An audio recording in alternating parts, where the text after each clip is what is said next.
Assalamu alaikum and a very good evening to all of you. I am Sakharuddin and I am going to talk about the ideal leader and good governance. Dear audience, the enemies of Islam in Makkah were very cruel. When Prophet Muhammad, peace be upon him, came to Makkah,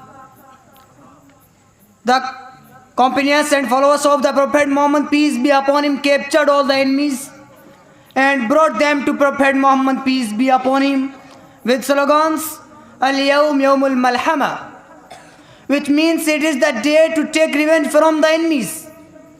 It is the day to tear the enemies apart. It is the day to kill the enemies. The enemies were those people who tortured Prophet Muhammad, peace be upon him, when he was in Mecca.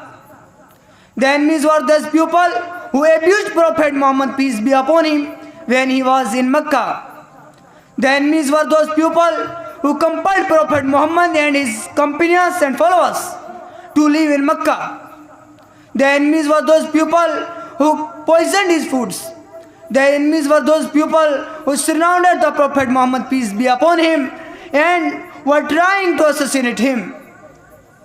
And see how the Prophet Muhammad, peace be upon him, reacted and responded to the slogans of his followers. Prophet Muhammad said, Al-Yawm Yawmul Marhama, which means it is the day to show mercy upon the enemies. It is the day not to torture the enemies, but it is the day to forgive the enemies. Such a compassionate and forgiving a leader Prophet Muhammad, peace be upon him, was. We salute him with the depth of our hearts. May the blessings of Allah and His eternal peace shower Prophet Muhammad, peace be upon him.